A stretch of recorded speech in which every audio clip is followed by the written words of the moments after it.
Salute, pledge. I pledge allegiance to the flag of the United States of America and to the republic for which it stands, one nation, under God, indivisible, for liberty and justice for all. Salute, pledge. Juro fidelidad a la bandera de los Estados Unidos de Norteamérica y a la república que representa una nación bajo Dios, indivisible, con libertad y justicia para todos. Salute pledge. John Fidélité au drapeau des États-Unis d'Amérique et à la République une nation unie, indivisible, avec liberté et justice pour tous. Salute pledge. I salute the flag of the state of Oklahoma and the rules of peace to unite all people. Places.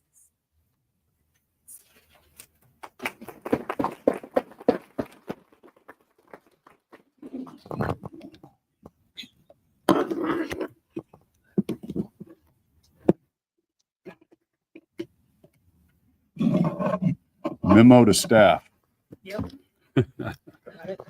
Yeah, good. Hey, everybody, we are so excited to be here in Tulsa, Oklahoma. What a great day to be in T-Town, as we like to call it. I'm especially excited to be here at Eisenhower International School, and want to thank Dr. Connie Horner, the principal, for her leadership and for welcoming us here to your great school. This is a immersion school for Spanish and French, and I was telling the young people that greeted me earlier, it is a goal of mine to learn Spanish. So I am so envious. This is going to be such a great advantage for you to be bilingual, and just encourage you to keep it up. It's also this school is a great part of Tulsa Public Schools, and we have our superintendent here with us, and you do an amazing job. We're so excited for your leadership. And it's the perfect backdrop, really, to announce a new season for Oklahoma students, for families, and for teachers. Today isn't just about a new leader for the Oklahoma Department of Education. It's really about a new mindset and a new movement. When I took office back in 2019, I said that the turnaround in Oklahoma was going to start right here, right now. Do y'all remember those commercials? You're going to start seeing a lot more commercials of other kinds over the next couple of years too. But we really, when I was taking over as governor and running in 2018, we had no money in savings. We were having budget deficits. You probably saw, remember the teacher walkouts happening in 2018. Also, thousands of students were leaving Oklahoma and going to other states after graduating. When I graduated from college, and then after that, a lot of people were going to Dallas to get jobs and Texas to start their careers. We just didn't seem to have the winning attitude in the state of Oklahoma. But the turnaround started, and I'm so proud of the success we've had over the last 7 years. Today, we have record savings, over $3 billion in our savings account, budget surpluses, some of the best teachers in the country, and more people are moving here to the state of Oklahoma than ever before. We're top 10 in people moving to our great state. And probably one of my favorite stats, 85% of our college graduates are now staying right here at home in the great state of Oklahoma for all the opportunities, not only in Tulsa, but in Pryor and in Oklahoma City and in Grove and Enid and Lawton and all over our state. So a mindset shift is starting to happen. And today is a new day for the Oklahoma Department of Education. This appointment is important, not just because it marks a new leadership in the department, but because it also signifies this mindset shift that I'm talking about. If in Oklahoma, if we're going to be top 10 in everything that we do, we obviously need to be top 10 at education and in our school system and prepare our students for the road ahead. And I tell people all the time, everywhere I travel and all the speeches that I give, is it doesn't matter if you're Republican or Democrat, or you live in rural or urban Oklahoma, or you live in New York City, or you live in Madill, Oklahoma. We really all want the same thing as Americans. And too much has been dividing us. And we need to come together, and we need to focus on education. We need to focus on our economy, and we need to focus on infrastructure and healthcare. And I tell everybody, let's focus on those 4 things. Let Washington, D.C. play politics. We're trying to influence them a little bit as well. But in Oklahoma, we want Oklahoma to be the very, very best state to live, to work, to raise our family. And we can do that together as a community. And when I took office, I knew we needed a system that emphasized the learning needs of every single student. That's very important to me. I have 6 children. They all learn differently. Educators that spend their lives doing this, you know that kids need different things and they need different tools. And that's why we passed open transfer. We saw some kids wanting to go to different schools for different opportunities. And so we knew that was very, very important. So I want to thank the legislature for getting that across the finish line. Open transfers was really important. We also passed the best education freedom plan, I think, in the country. And I remind people all the time that rich people already had school choice. First thing they do is they decide what neighborhoods they're going to move to or what school district they want to be in and where they can get their kids into the best school, or if their kids are being bullied or they want more opportunities, they're going to move their kids to another school. And so with our education freedom, now every single parent has a refundable tax credit to move their kids if they think there's a better opportunity for them. That also injects competition into the system that holds everybody accountable. Everybody gets better. And I knew our schools also needed to be secure. So we want our kids spending time learning, not worrying about their safety. So we passed Secure Our Schools and the Alyssa's Law. I knew we needed kids that were graduating college ready or career ready. So we created different pathways for kids to move so they can have more hands-on exposure through different class options, more school choices to fit their needs. I'm taking a trip to Switzerland to look at their model. What's fascinating about Germany, Switzerland, some of these other countries, and I'm taking our superintendent here in Tulsa and also Oklahoma City with us on this trip. But when you're a sophomore in high school, you literally can choose to go after sophomore year, your high school is kind of done.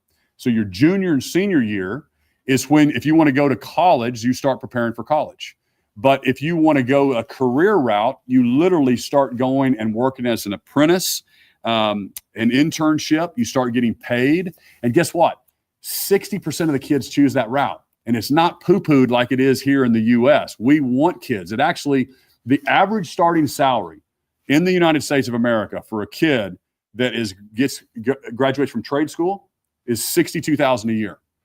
The average salary for a bachelor's degree is $52,000 a year, plus all the debt that they have. And so I just encourage us to rethink how we are, our school counselors, how we're exposing our kids, making sure that we are getting them ready for the career that they need. But the mission is clear, and we're going to get it done. But before I became governor, and many of you probably are like this or maybe watching on TV, when I was growing up in Oklahoma, I had no idea that the superintendent of education was separately elected and kind of had their own political agenda. I didn't know that. The reality is that there has always been misalignment between the governor and the superintendent. At best, we had parallel agendas that with very little coordination. And at worst, you might remember back in 2022, the previous superintendent switched parties and campaigned for governor while they were serving. This has been a long struggle, and it's held Oklahoma back from becoming top 10. We can and we should change that. The superintendent of public instruction should be a position appointed by the governor. There's only 12 states in the U.S. that elect the superintendent of education. And there's really zero correlation between outcomes with those 12 states that they're having better outcomes than the other states.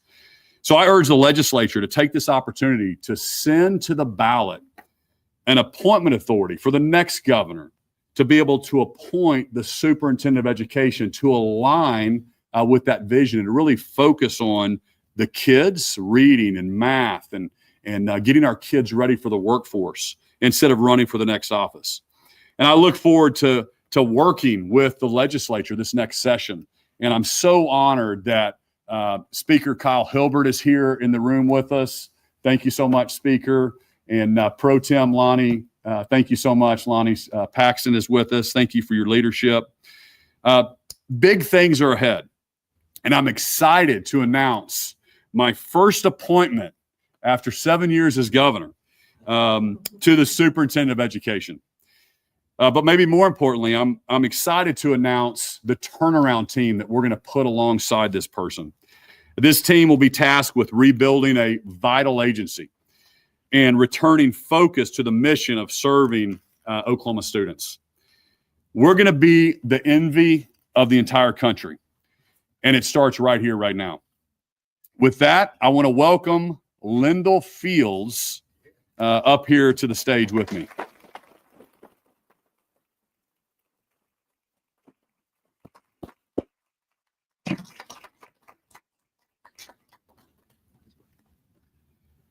Lyndall is a lifelong educator. He's a successful business owner, and he's a great leader. He's dedicated his career to preparing Oklahoma students for the workforce. I love his background. And I can't think of anyone better to bring the Department of Education into this next season. I'm excited to have you on board, Lyndall. But with the agency of this size, this complexity, and this importance to me and to you and to all 4 million Oklahomans, he can't do it alone. So we've spent this last couple weeks making calls to some of the best education professionals that we know all across the state, asking them to step away from their jobs and to serve their state. And I'm so grateful for the team of people who said yes. And they're going to make this turnaround a reality, and they're going to help Lyndall. And I want to ask the members of some of the turnaround team to come up on stage with me. Connie Riley, come on up, who's going to be the director of OEQA. Kristen Stevens.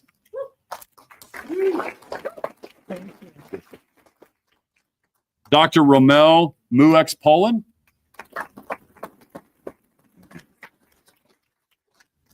Megan Offendal. Tom Newell. Tom's my chief, and this is such an important part that he's agreed to go over and help with this transition. Tara Thompson. And Nellie Sanders. We wanted the best and brightest helping surround Lyndall to make sure that we could put all eyes on this agency that we've had really not a lot of transparency or knowing what was happening. I also want to ask the present members of the Oklahoma State Board of Education that are here with us to come up. Chris Vandehan.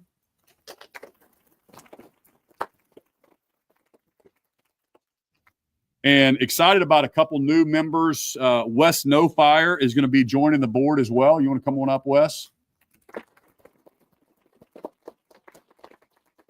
And Brian Bobeck, he's not with us, but he's going to be rejoining the board, and he is a great leader. He's serving also in the state of our faith-based initiatives. But this really is a new day in Oklahoma, and we're going to lead the nation. With that, I want to invite Lyndall up to greet you and say a few words. Lyndall.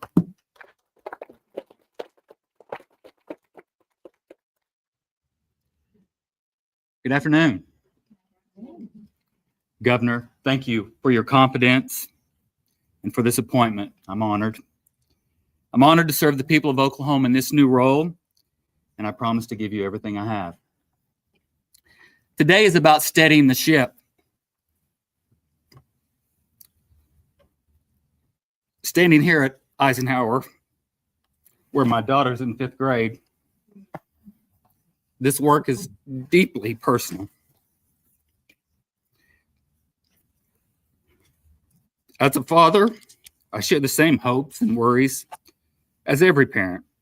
We all want our kids to be safe, to be known, and to be prepared for the future. That's why the steadying the ship matters so much right now. Years ago, after picking Eva up from daycare at my school, we had a daycare facility at Tri-County. And I got to pick her up every day. And Eva climbed in the car. She buckled up her seatbelt and she said, "Dad, I learned something today." And I said, "What's that, sweetheart?" And she said, "Teachers are way more important than the superintendent." And I'm like, what? And she was and is right. If you're not a teacher, a bus driver, a cafeteria worker, or a custodian like Bonnie here at Eisenhower, someone who works with students every day, then you and I are support staff. Our job is to take care of the people who take care of the students. That's why our new mantra is, if you're not taking care of the students, take care of someone who is. So today I want to start by thanking those who are most important, our teachers. To every teacher in Oklahoma, you are the heartbeat of this work. To our principals who lead schools each day, thank you. And to leaders like Principal Horner, who can often be found in the pickup line at the end of the day, carrying an umbrella. And from personal experience, I know reading one-to-one with children who need it. And Dr. Ebony Johnson, who's guiding Tulsa Public Schools with vision and courage. Thank you for the way you serve students, families, and teachers. So how will we steady the ship? By focusing on what matters most, and by working hand in hand with the Board of Education, the legislature, and the governor's office. I bring with me a perspective of more than 30 years in education, including over a decade as a public school superintendent, leading one of the top performing organizations in the country. Since retiring, I've worked alongside schools across Oklahoma to build healthy, high-performing cultures. I know what works, and I know what gets in the way. Our work begins with 3 clear priorities. Number 1, reading proficiency, because every student deserves the gift of literacy. Thank you.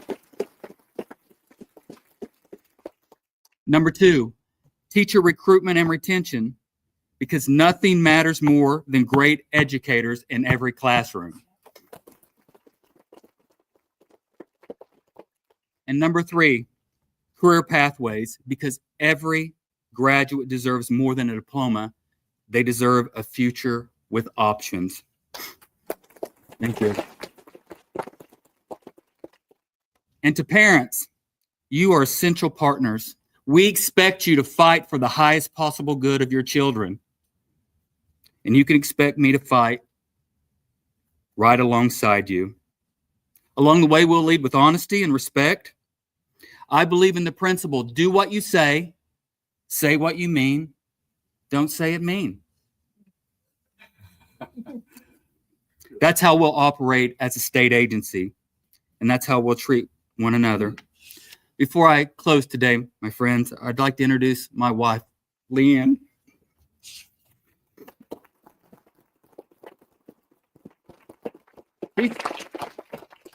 We celebrated our anniversary yesterday, by the way. She supports me in everything, and I'm also proud to introduce, Eva's in 5th grade back here. Oh, there she is. Hi, sweetheart. This is Eva. Also, her brother and sister are here. Jordan is there in the back. Jordan, stand up, sweetie. And her brother, Blake. Blake is responsible for a divided house, having gone down to Norman a few years ago. And I especially want to reiterate my appreciation to the transition team. They're putting their careers, their businesses, and even parts of their lives on hold to serve this state in such a critical moment. This is not a small thing. It's a gift of time, energy, and courage. And I want every Oklahoman to know how grateful I am to them. Thank you very much. This will not be easy work. Turning around a ship takes time. But in the next 15 months, we can calm the waters, rebuild trust, and lay a strong foundation for the future of Oklahoma schools. So today I ask you for your patience, ask you for your grace. Together, we will steady the ship and make sure it's pointed in the right direction for every student in our state. Thank you, friends.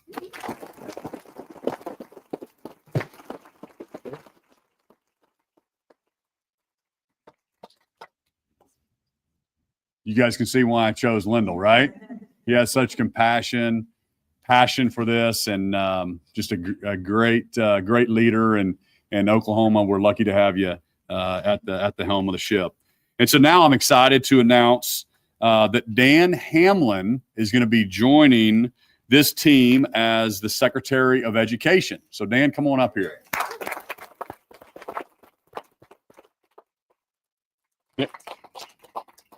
Dan brings years of experience as a professor. He's currently a professor and researcher at the University of Oklahoma at the College of Education.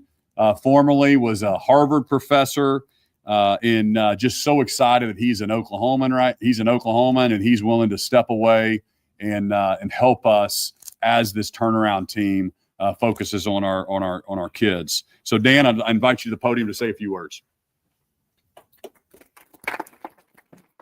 Well, thank you very much. And I just want to thank Governor Stitt and his team for this incredible opportunity. I'm just honored to be able to work for this administration and really to get to work for our state and most importantly, to get to work for our kids. As Governor Stitt just outlined, our state has incredible promise and opportunities for kids, but they're going to need a strong education to be able to successfully pursue those opportunities.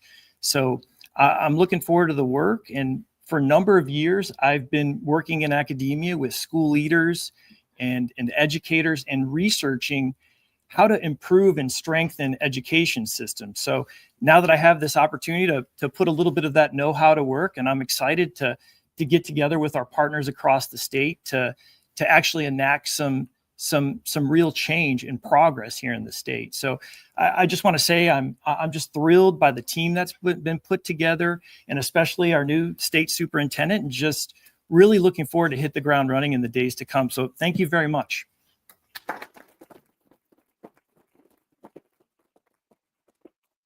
So as you can see, we think this is a great day for Oklahoma. It's a great reset mindset and shift in the Department of Education, and so thankful for the team behind me that's stepping up to serve their state. So with that, we'll open it up to some questions for our team here.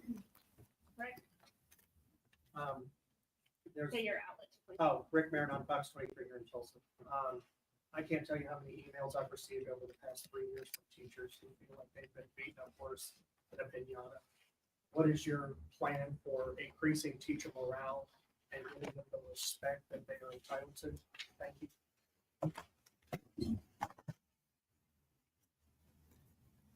you. Thank you, sir. I think it starts today with acknowledging our appreciation for them. I think people need three things. Number one, they need meaningful work. They need proximity to a leader who cares about them. And finally, they need leaders to let them know they're proud of them. So we'll begin to establish those core values across the state agency, and hopefully others across the state will begin to do the same thing. So we just want to share our appreciation and let them know how much we appreciate them. I know this is very early to ask this question, but as you come in, you're only going to have about a year in this role. Do you have plans to run again as the incumbent, and what would make or break that decision for you? Yeah, sure. The answer is no. I'm committed. I'm laser focused on what needs to be done at the state agency to right that ship, to calm the waters. I don't plan to spend any energy running for office. I'm not a politician, so our time's going to be spent at the agency. I'm glad he said no, because that was the question I asked in the interview process, because I wanted somebody not focused on the next election. Let's focus on the kids. That's why I'm really encouraging the legislature to put something to the ballot to say, hey, let's change the way we do this, like most other states. And so glad he said no on that one. This was for the governor, Dylan Brown, KFOR. I guess I have a two-parter question. So when you put in Pick and Walters, necessarily endorsed him, you have a quote where you literally say he's going to get us to top 10 in education, 50th, 45th to 50th in education and AC. You regret that comment. And then also, why should Oklahomans have faith in this person when, I mean, we've seen Friesen, a little bit of Zumwalt, Walters now in the past year and a half, 2 years. Why should Oklahomans have faith in this pick? Well, first off, there's 30,000 state employees, and so you don't always get it right on picking people, but it doesn't mean we don't move forward and try our very, very best. And as I outlined earlier, the governor doesn't have the authority there. You handcuff the governor. That's why I think this move to make this an appointed position by the next governor, it's not going to benefit me. It's only for the betterment of Oklahoma. So, but as far as, the proof's going to be in the pudding with Lindell. This is my first appointment to this position. And, I think we've got a really, really good track record across state government. So the point of your question, you don't always get it right, and people move forward. Public service is hard, and I don't want to cast shade on anybody, but I think it's time for a reset in education, and I think Lindell is the right person to lead that. Murray. Murray Evans from the Oklahoma. With this new team, what happens to the folks like Matt Langston and other leaders who have been in place the last couple of years? Well, we've had no transparency. We don't know exactly what's happening inside the agency. That's why we have a team. We've got all these smart people around us that are going to go in there and look at everything, look at every contract, look at every vendor, look and see what's happening. It's my understanding the person that you mentioned is no longer at the agency, but I know Lindell's going to roll up his sleeve with the team behind us, and they're going to be looking at all that. And I'm sure there's going to be some turnover. There's going to be people that are moving on, and then there's going to be some new faces in that organization. But here's the deal: if you want to focus on the kids, if you want to improve education, if you want to support teachers, I think Lindell said it very, very well. I say it all the time that we're here to support the frontline people, and I think that's you can see it in his heart and his attitude, and he's going to go through and give everybody a fair shake. But we're going to try to get the politics out of that agency and focus on getting the money to the classrooms, to the teachers. Devin, Fox 23. Are some of the contracts that have been criticized to be political with the OSD, like with PragerU, are those going to be reassessed how much they're necessary for the state agency? We need a little time to get in there and find out what's actually in there. We will assess all of the contracts to look at their value, what value they're bringing to the students of Oklahoma. So just a little time to get in there and find out what's what, and we will be reviewing all of those. Yes. Hi, Anna Coletto, Tulsa Flyer. My question is for the governor. You mentioned in your remarks that you've been making this transition team and making calls for it for a few weeks. Does that mean you knew Walters would be out as state superintendent before the State Board of Education or the public? And if so, for how long? So I did not know. So he texted me and said, I want to get together with you on Friday. So that was probably 2 Fridays ago. And then before we met, that's when it started breaking that he was going to resign. I then met with him on that Friday. So it was about a week before the Friday I met with him. So you can get the actual dates for her.